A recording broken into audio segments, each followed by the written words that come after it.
Hello everyone. आज हम लोग पढ़ेंगे ईस्ट आर्टिफिशियल क्रोमोसोम के बारे में, जिसको हम लोग YAC बोलते हैं, ठीक है, शॉर्ट में। और इस वीडियो में जो कंटेंट्स होंगे वो क्या क्या हैं, वो हैं बेसिक कॉन्सेप्ट हम पढ़ेंगे कि YAC का बेसिक कॉन्सेप्ट क्या है, स्ट्रक्चर और ऑर्गेनाइजेशन कैसे होता है YAC का, उसके एडवांटेजेस क्या हैं, उसके डिसएडवांटेजेस क्या हैं, ये आज की वीडियो में हम वन बाय वन करके डिस्कस करेंगे।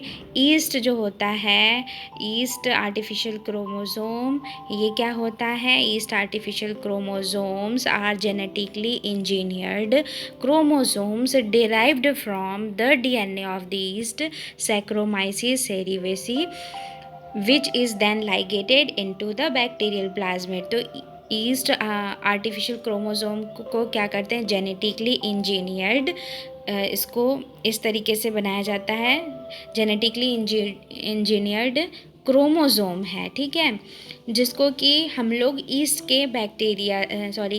के DNA से बनाते हैं, ठीक है। और इसको फिर हम लोग किसके साथ जोड़ देते हैं? बैक्टीरियल प्लाज्मिड के साथ जोड़ देते हैं। कहने का मतलब कि बैक्टीरिया का जो प्लाज्मिड होगा, ठीक है, और प्लस जो है ईस्ट के कुछ क्या होंगे, जीन्स होंगे, इनको अगर हम मिला देंगे तो यैक बनता है, ठीक है।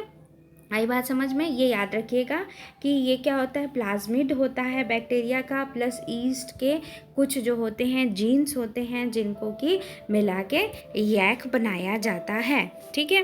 अब इसकी कैपेसिटी कितनी होती है?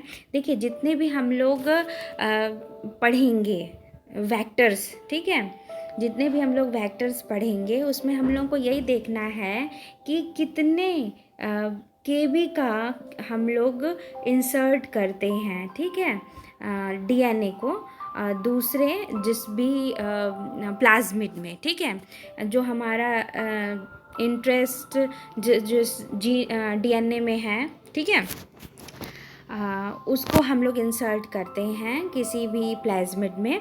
तो हम ये देखते हैं कि कितना हम लोग KB का इंसर्ट करते हैं DNA, ठीक है। और इसी बेसिस पे हम लोगों ने कई सारे पढ़े हैं, ठीक है। अब ये सबसे पहले जो है किसने डेवलप किया था? डेविड बर्गे एट ऑल ने।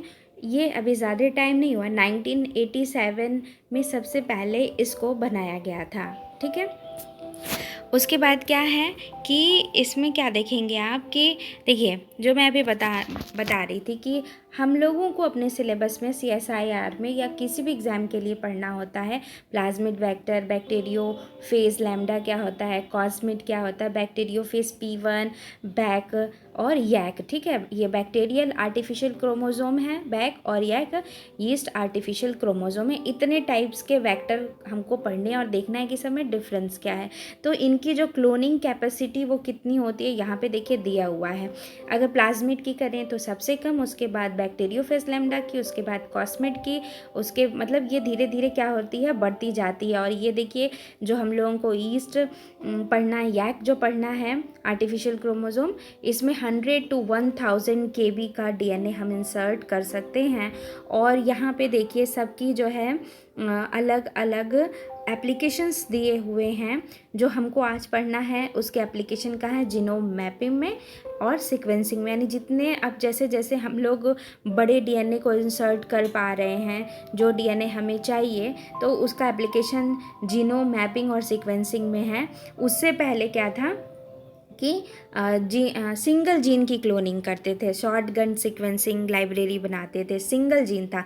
लेकिन अब क्या है, अब जीनोम की मैपिंग कर रहे हैं। जीनोम का मतलब कोई मान लीजिए ऑर्गेनिज्म है, मान लीजिए ह्यूमन ही है, अब इसमें जितने भी DNA होंगे, टोटल जितने भी क्रोमोसोम होंगे, उनका जो है हम एक जगह जब कलेक्शन कर देंगे तो वो क्या हो गया, जीनोम हो गया, ठीक है। तो पहले चूँकि थोड़ी थोड़ी कैपेसिटी हुआ करती थी तो सिंगल जीन ही कर पाते थे, थोड़ा सा सेगमेंट ही DNA का इंसर्ट कर पाते थे, तो वहाँ पे ऐसी मैपिंग नहीं हो पाती थी, लेकिन अब चूँकि क्षमता बढ़ गई तो जीनोम की मैपिंग भी मुमकिन हो सका। ठीक है, तो ये आपका इम्पॉर्टेंट है। आपको जितना भी आप वेक्टर पढ़ेंगे, मेन आपको यही देखना है कि कितने केवी का किस में डीएनए जो है हम इंसर्ट करके बनाएंगे। ठीक है, तो ये था, ये टेबल बहुत इम्पॉर्टेंट है, इसको कहीं लिख लीजिएगा। उसके बाद आते हैं नेक्स्ट स्लाइड पे, स्ट्रक्चर क्या होता है यैक का। ठीक है, यैक जो होता है वो क्या है, एक तरह का लीनियर वेक्टर है that behave like an east chromosome की तरह ये काम करता है। और इसमें क्या होता है, इसको ये बोलते हैं, और इसमें क्या क्या बेसिक चीज़ें चाहिए। लेकिन उससे पहले मैं आपको कुछ ये बताना चाहूँगी कि जो ये हम आज जो पढ़ेंगे वो हम पढ़ेंगे PYAC3। ये क्या है, यैक ही है। ठीक है, एक टाइप का ये यैक ही है, इसका नाम हम लोगों ने रखा। और इसको अगर आप देखेंगे तो इसको बनाया गया है PBr322 से बनाया गया है। ठीक है, ये भी क्या है, एक प्लाज्मिड ही है और इसी में क्या किया गया है, कुछ ईस्ट के जीन को इंटीग्रेट बना के जो है YAC3 बनाया गया है। आया समझ में? PBR332 ही है, उसमें ईस्ट के कुछ जीन को इंटीग्रेट करके PYAC3 बनाया गया, और इसी को हम आज पढ़ेंगे। ठीक है, अब इसमें प्लाज्मिड को हम लोग क्यों यूज़ करते हैं, प्लाज्मिड का यूज़ हम लोग इसलिए करते हैं क्योंकि देखिए प्लाज्मिड क्या है, एक्स्ट्रा क्रोमोसोमल एक मटेरियल होता है जिसकी की कैपेसिटी क्या होती है, खुद वो क्या करता है, सेल्फ रिप्लिकेट करता है, उसे ज़रूरत नहीं पड़ती दूसरे की, खुद क्या होता है, रेप्लिकेट करता है। तो हमें चाहिए डीएनए की बहुत सारी मल्टीपल क्या चाहिए, कॉपीज़ चाहिए। ठीक है, मल्टीपल कॉपीज़ चाहिए। तो ये हम कैसे बनाएंगे, तो ये ऐसे बनाएंगे कि इसी प्लाज्मिड में जब हम अपने काम का भी डीएनए इंटीग्रेट कर देंगे, तो जब ये प्लाज्मिड डिवाइड होगा तो ये हमको अपना डीएनए भी क्या होगा, मिल जाएगा। ठीक है, इसीलिए हम लोग इसका प्लाज्मिड का यूज़ करते हैं, ये बहुत ही इम्पॉर्टेंट है। तो ये आप याद रखिएगा कि PYAC3 जो हम आज पढ़ने जा रहे हैं यैक है, ये PBR332 से ही बनाया गया है। ठीक है, अब नेक्स्ट क्या है, नेक्स्ट ये जो अब हम जो मैं बताने जा रही थी कि एक यैक में जो हम PYAC3 जो पढ़ने जा रहे हैं उसमें होना क्या क्या चाहिए, एक ARS सीक्वेंस चाहिए होता है, एक CEN4 सीक्वेंस चाहिए होता है जिसका सेंट्रोमेरिक फंक्शन होता है, एक टीलोमेरिक 2 सीक्वेंस होते हैं। ठीक है, और एक या 2 सिलेक्टेबल मार्कर होते हैं। ठीक है, ये सारी चीज़ें बहुत ही क्या है, ज़रूरी होती हैं। अब यहाँ पे देखिए कि ये किस लिए चाहिए होता है, जैसे ओरिजिन ऑफ रेप्लिकेशन एक जो पॉइंट होता है ARS, वो हमें चाहिए होता है रेप्लिकेशन के लिए। CEN4 सीक्वेंस क्या होता है, ये देखिए आपने देखा होगा कि इस तरह से सेंट्रोमियर होता है और इस तरह से मान लीजिए जैसे क्रोमोसोम पूरा एक स्ट्रक्चर हो गया। ठीक है, तो यहाँ पे साइड साइड में क्या होते हैं, टीलोमियर लगे होते हैं। ठीक है, ये क्या है, टीलोमियर है, ये भी क्या है, टीलोमियर है, और यहाँ पे क्या है, सेंट्रोमियर है। तो ये टीलोमियर साइड में क्या करते हैं, एक्सोन्यूक्लियस की एक्टिविटी से बचाते हैं। ठीक है, और जब भी रेप्लिकेशन इस तरह करके होगा, इस तरह करके होगा, तो यहाँ पे आके रेप्लिकेशन क्या होगा, रुक जाएगा। तो ये जो होगा TEL सीक्वेंस जो होता है, टीलोमियर, ये क्या करता है, इसको स्टेबिलिटी भी प्रोवाइड करता है, इस स्ट्रक्चर को, रेप्लिकेशन यहाँ पे रुक जाता है, एक्सोन्यूक्लियस एक्टिविटी यहाँ पे नहीं हो पाती है। ठीक है, तो ये होना बहुत ही ज़रूरी है। ठीक है, और अब तो होता क्या है कि ये तो आपका सेंट्रोमियर हो गया, ये आपका दोनों टीलोमियर हो गया। अब इसी जो ये सेगमेंट बचता है, यहाँ पे हम अपना जो इंटरेस्ट वाला डीएनए है वो हम इसमें क्या करते हैं, इंट्रोड्यूस करा देते हैं। तो जब ये रिप्लिकेशन होगा तो हमें भी मिलेगा। तो यहाँ पे सेंट्रोमियर इसलिए होना ज़रूरी है कि जब भी सेल डिवीज़न होता है तो इस तरह करके सेग्रीगेशन होता है। ठीक है, माइटोसिस मियोसिस आपने देखा होगा। तो ये क्या करता है, अपोजिट पोल की तरफ को जाता है। तो इससे क्या होता है, बराबर जो होता है ये क्रोमोसोम, जो डॉटर सेल होती हैं वो डिवाइड होकर पोल की तरफ जाती हैं। अगर ये नहीं रहता तो कुछ सेगमेंट इसका इधर आ जाता, ठीक है, इसका कुछ उधर चला जाता है, इससे क्या होता है हमें जो डॉटर सेल मिलती बहुत ही डिफेक्टिव मिलती, लेकिन जब सेंट्रोमियर होने की वजह से प्रॉपर जो होता है वो सेग्रीगेशन हो पाता है, इसीलिए जो है ये ज़रूरी है। ठीक है, टेलोमेरिक मैंने बता दिया। अब सिलेक्टेबल मार्कर जैसे TRP1 और हम इसमें देखेंगे URA3। तो सिलेक्टेबल मार्कर का यूज़ हम लोग क्यों करते हैं कि मान लीजिए कि जब कोई भी हम एक यैक बनाते हैं और इसमें जब TRP1 रहेगा, URA3 रहेगा, तो ये क्या रहेंगे, एंटीबायोटिक रेसिस्टेंस रहेंगे। ठीक है, यानी अगर किसी मीडिया में मान लीजिए हम लोगों ने ये वाला एंटीबायोटिक डाल दिया जो कि ये बना रहे हैं चीन, तो क्या करेंगे, ये वाला जो यैक है ये क्या होगा, ग्रो कर जाएगा, इसको कोई भी नुकसान नहीं होगा। तो इसीलिए सिलेक्टेबल मार्कर यूज़ करते हैं ताकि हम उसकी स्क्रीनिंग कर सकें, हम उस कॉलोनी को बाद में ग्रो करा के पता लगा सकें कि किस में रिकॉम्बिनेशन हुआ है। इसीलिए किसी भी वेक्टर में एक या 2 सिलेक्टेबल मार्कर ज़रूर होने चाहिए। अगर ये नहीं रहेंगे तब तो नॉर्मल सा वेक्टर, ठीक है, नहीं मतलब नॉर्मल सी मान लीजिए कोई प्लाज्मिड है और मान लीजिए कि कोई ये जो हम लोगों ने इंट्रोड्यूस कराया है DNA, ये दोनों में तो कोई भी डिफरेंस नहीं रह जाएगा। लेकिन अगर यहाँ एंटीबायोटिक ये जो जीन अगर हम लोग इसमें इंट्रोड्यूस करा देंगे तो ये वाला अगर ऐसा कोई मीडिया जिसमें कि हम इसको ग्रो कराएंगे तो ये तो ग्रो कर जाएगा, क्योंकि इसमें रेसिस्टेंस क्या है, जीन है, लेकिन इसमें नहीं है, तो ये क्या करेगा, ग्रो नहीं करेगा। ठीक है, या हो सकता है ये मर भी जाएगा। तो इस तरह का वेक्टर बनाएंगे जिसमें कि 2 या 1 से अधिक सिलेक्टेबल मार्कर्स हों।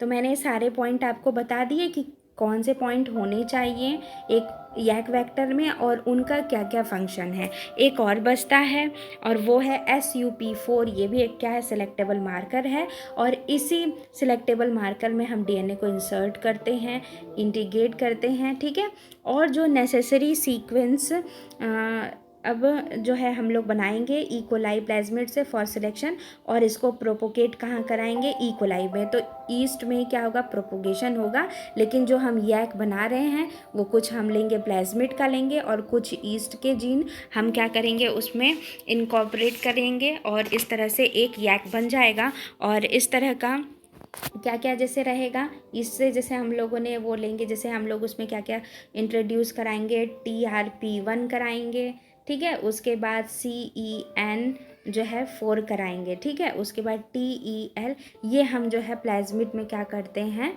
इसको, ठीक है, इसको मिलाते हैं। ठीक है, एक प्लाज्मिड है उसमें ये सारी चीज़ें हम मिलाएंगे ईस्ट से लेके, तो इससे हमें एक यैक मिलेगा। ये बात समझ, यानी बिना प्लाज्मिड और ईस्ट जोन के, ठीक है, एसोसिएशन के यैक नहीं बन पाता, इसीलिए हम उसका फ़ायदा उठाते हैं प्लाज्मिड का, ताकि वो रेप्लिकेट करके हमें DNA की ज़्यादा कॉपीज़ क्या करे, बना के दे। अब ये जो टीलोमेरिक जो सीक्वेंस होते हैं ये कितने 20 to 70 टेंडम रिपीट्स होते हैं, 6 बेसेस होते हैं। जैसे ये हो गया 5 डैश, ये C 4 C है, A 3 डैश है, इनके कॉम्प्लीमेंट्री नीचे होंगे। जैसे ये इधर 3 डैश हो जाएगा, इसको पलट दीजिए, और 5 इधर, इसी सीक्वेंस को पलट देंगे तो ये क्या होगा, कॉम्प्लीमेंट्री हो गया। तो इस तरह से कॉम्प्लीमेंट्री रहते हैं, तो इस तरह से क्या होते हैं, ये बने वो क्लोज रहते हैं। ठीक है, कॉम्प्लीमेंट्री है तो ये क्या करेंगे, टीलोमियर्स बाइंड कर जाएंगे। ठीक है,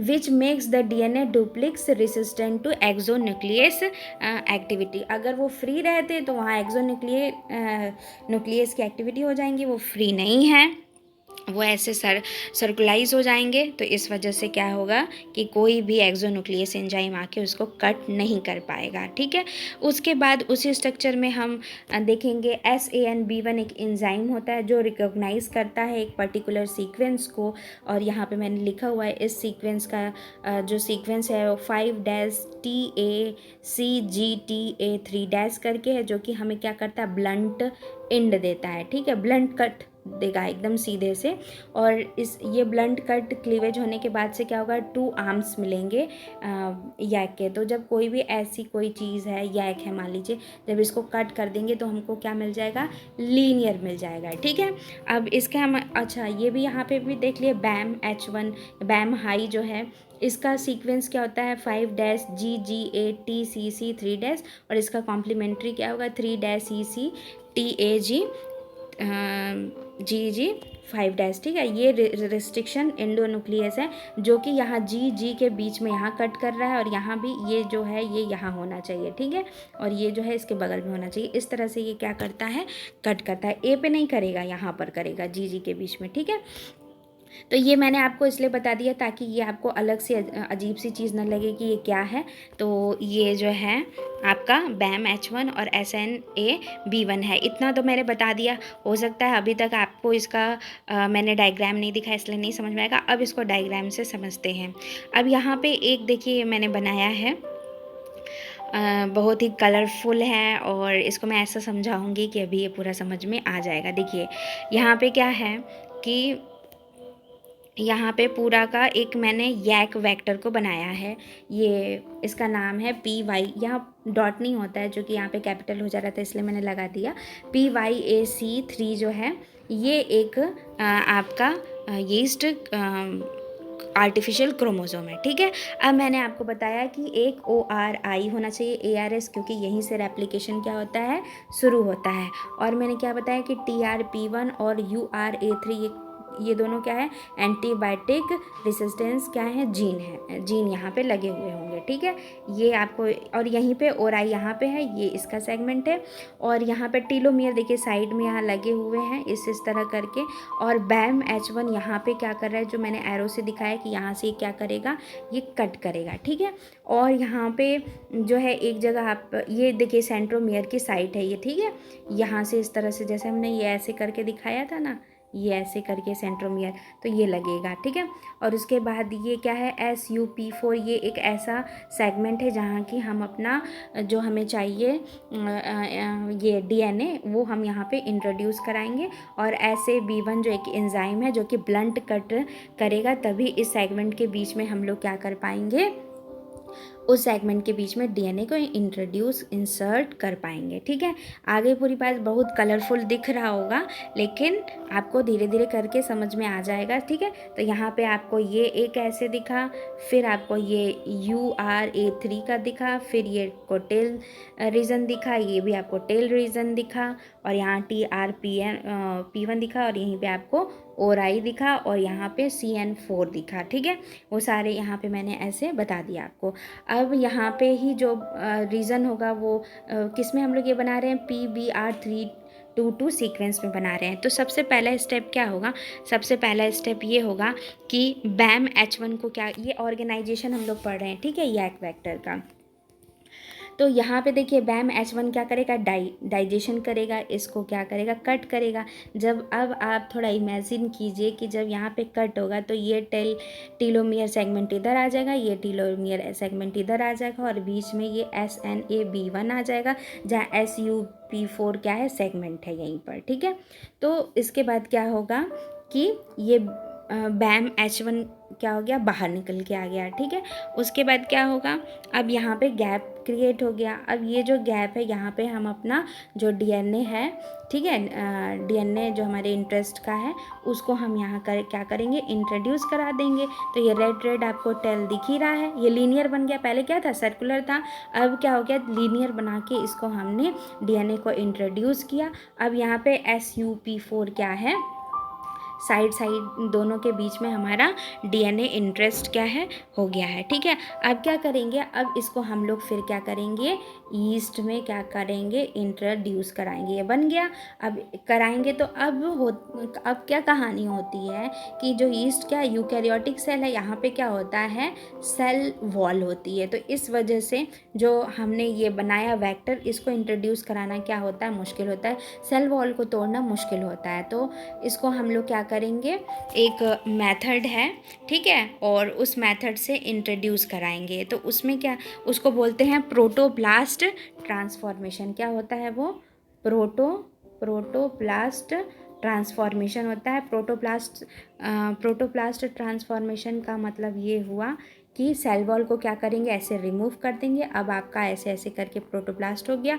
अब इसमें डीएनए को, वेक्टर को, मीन्स वेक्टर को इंट्रोड्यूस, जो हमने बनाया यैक को, इसमें इंट्रोड्यूस कराना क्या हो जाएगा, आसान हो जाएगा। और इसको हम लोग इलेक्ट्रोपोरेशन मेथड से कराएंगे। ठीक है, आई बात समझ में? तो ये हो गया। अब इसके एडवांटेजेस क्या हैं? इसके एडवांटेजेस अब वन बाय वन करके हम लोग पढ़ते हैं। सबसे पहले क्या है कि जीन मैपिंग में काम आता है, जीन लाइब्रेरी में काम आएगा। इसमें हम लार्ज साइज़ के डीएनए को भी हम लोग क्या करेंगे, उसमें इंसर्ट करके उसकी कॉपी बना सकते हैं। और ये यूकैरियोटिक क्रोमोसोम इसमें रहता है, इसलिए हम यूकैरियोट्स में ईजिली इसको हम क्या कर सकते हैं, बना सकते हैं, प्रोपोगेट कर सकते हैं। क्रोमोसोम वॉकिंग में यूज़ होता है, मतलब मान लीजिए कोई पर्टिकुलर डिजीज़ है और वो डिजीज़ के लिए हमको किसी जीन की स्टडी करनी है, उसके डीएनए को निकाल के, तो अब एक ही तो हम आप क्या करेंगे, हमको उसको कॉपी चाहिए, तभी तो अलग अलग लैब में वो सेगमेंट, या कई लोग मान लीजिए उसी पे काम कर रहे हैं, तो हमको चाहिए ना मल्टीपल कॉपीज़ में, तभी तो हम उसको स्टडी कर सकेंगे। या फिर उसमें कोई जीन डालेंगे जिसकी वजह से वो डिज़ीज़ ना हो। तो ऐसे में हम क्रोमोसोम जो है वॉकिंग में इसको यूज़ करते हैं। और ये जो मैंने बनाया है, इसके कहने का मतलब है कि जो पहले के जो प्लाज्मिड थे और जो बैग थे, उनकी कैपेसिटी डीएनए के भी में जो रहती थी इंसर्शन की, वो कम हुआ करती थी, कम हम कर पाते थे। तो मान लीजिए 1 सेगमेंट, 2 सेगमेंट, 3 सेगमेंट, छोटे छोटे छोटे, अब इस तरह करके न जाने कितनी सारी कॉपीज़ बना के तब हम एक जीनोम बनाते हैं। ठीक है, लेकिन अब जब ये मेथड हो गया है यैक, तो यैक में क्या करेंगे, चूँकि बड़े बड़े डीएनए के हम क्या कर रहे हैं, फ्रैगमेंट को हम उसकी कॉपी बना रहे हैं, तो कुछ ही कॉपीज़ में क्या होगा, एक जीनोम बन के तैयार हो जाएगा। यही तो आई बात समझ में ना, कि यहाँ छोटे छोटे कई बार करेंगे, कितना मेहनत लगेगा, यहाँ कुछ ही सेगमेंट में हमको पूरा एक जीनोम हम बना के रख सकते हैं। ठीक है, उसके बाद इसके डिसएडवांटेजेस ये हैं कि ये बहुत ही, इसमें क्या होता है कि ये बहुत ही टीडियस होता है। इसमें किसी भी तरह का कोई भी प्रॉब्लम आ सकता है बनाने के लिए, क्योंकि बड़े बड़े जो होते हैं, हम मतलब कि 1000 जैसे केबी है या एमबी में चला जाता है अगर मान लीजिए, तो उससे क्या होगी कि मुश्किल हो जाएगा, कोई ना कोई सेगमेंट इधर उधर हो सकता है मे बी। ठीक है, और उसका जो यील्ड होगा वो क्या होगा, कम होगा। ठीक है, तो उसमें क्या होता है, रीअरेंजमेंट हो जाता है, इंट्रामॉलिक्यूलर रिकॉम्बिनेशन का कुछ, मतलब कि देखिए जैसे प्लाज्मिड है, अब ईस्ट है, तो अब इंट्रोड्यूस करा रहे हैं, मे भी ये सेगमेंट जहाँ से ही हम लोग जोड़ रहे हैं, यहाँ पे कोई प्रॉब्लम आ गई। ठीक है, तो उस प्रॉब्लम की वजह से अब जो डीएनए मिलेगा नया वाला, तो उसमें भी तो कुछ और प्रॉब्लम्स हो सकती हैं ना, ऐसे करके। तो इसलिए ये मतलब जितने भी आप वेक्टर पढ़ेंगे, लास्ट में आके यही दिक्कत होती है कि बहुत टीडियस होता है, और उससे ज़्यादा का भी हम इंट्रोड्यूस नहीं करा पाते हैं, डीएनए को कॉपीज़ नहीं बना पाते हैं। ठीक है, इस तरह के आप चीज़ें पढ़ेंगे। एक चीज़ जो यहाँ पे छूट गई, वो यहाँ पे ये छूट गई कि अब तक तो मैंने आपको यैक बनाना बताया। ठीक है, यैक बना कैसे, प्लाज्मिड प्लस ईस्ट के डीएनए से बना। फिर हमने ये भी आपको बता दिया कि किस तरह से ये बना, और किस तरह से हम लोग उसको ईस्ट सेल में डाले यैक को। लेकिन फाइनली अब हम पहचानेंगे कैसे कि कौन सा जो है कौन सा रिकॉम्बिनेंट हमको मिल रहा है कॉपी, और कौन सा रिकॉम्बिनेंट नहीं है। तो उसमें होता है क्या, जैसे कि अभी आपने पढ़ा कि ये जो यहाँ पे जब हम डीएनए को इंसर्ट करेंगे, तो यहाँ एक जीन होता है ADE21 करके होता है। ठीक है, अब इसमें क्या हो जाएगा, म्यूटेशन हो जाएगा। अब इस म्यूटेशन की वजह से जो SUP4 जो है वो क्या हो जाएगा, मतलब कि अब वो सेगमेंट काम नहीं करेगा। YAC molecule can be identified by red white colour selection using a yeast strain that has the ADE21 mutation which is suppressed by SUP4 gene product। अब इसका जो है जो है एक जीन प्रोडक्ट बनाएगा, SUP4 बनाता और बना के फिर इसको क्या करता, सप्रेस करता, तो आपको दूसरी तरह की कॉलोनी दिखती, ठीक है। लेकिन SUP4 में चूँकि हमने अपना जो है DNA जो हमें चाहिए होता है वो हम इंसर्ट कर देते हैं, तो उसके बाद SUP4 क्या हो जाता है, इनएक्टिव हो जाता है। और इनएक्टिव की वजह से कहाँ, किस साइड पे, ECO-R1 साइड पे इनएक्टिवेशन की वजह से जो कॉलोनी मिलेगी वो कैसी कॉलोनी मिलेगी, अब किस कॉलोनी मिलेगी, रेड कलर की मिलेगी। तो जो भी रिकॉम्बिनेंट होंगे वो किस कलर के दिखाएंगे, रेड कलर की कॉलोनी मिलेगी, ठीक है। और जो नॉन ट्रांसफॉर्म्ड यीस्ट होंगे वो किस कलर का दिखाएगा, कॉलोनी, वाइट कॉलोनी दिखाएगी, ठीक है। ये एक स्टेप छूट गया था लास्ट में भी बताने को। तो आई बात समझ कि SUP4 क्या हो जाएगा, इनएक्टिव हो जाएगा, क्योंकि वहाँ में हम लोगों ने DNA को इंसर्ट किया है, फॉरेन DNA को, जिसकी वजह से उसके कुछ जीन जो हैं काम नहीं करेंगे और उसकी वजह से रेड कॉलोनी बनेगी। रेड कॉलोनी जब बनेगी तो हम जान जाएंगे कि वो क्या है, transformed east containing recombinant YAC molecules हैं, ठीक है। तो ये हो गया पूरा। अब इसके बाद बैक को हम लोग पढ़ लेंगे, हालांकि पहले बैक पढ़ना चाहिए था तब YAC पढ़ना चाहिए था, लेकिन अगर पहले आप ये भी पढ़ लिए तो कोई दिक्कत नहीं है। उम्मीद है आपको ये पूरा वीडियो अच्छे से समझ में आ गया होगा। और प्लीज़ मेरे इस वीडियो को अगर आप देख रहे हैं, अगर आपने सब्सक्राइब नहीं किया है तो प्लीज़ सब्सक्राइब करें, अपने फ्रेंड्स के साथ में शेयर करें, लाइक करें। मुझे भी, मैं भी मोटिवेट होंगी और भी वीडियोस बनाऊंगी। आपका ये सहयोग हमें और वीडियो बनाने में मदद करेगा। तो आपसे रिक्वेस्ट है, अगर आपको ये वीडियो पसंद आई तो प्लीज़ आप इसे लाइक, शेयर, सब्सक्राइब ज़रूर करें। इस पूरी वीडियो को सुनने के लिए इतने पेशेंस के साथ में आप सभी का बहुत बहुत धन्यवाद।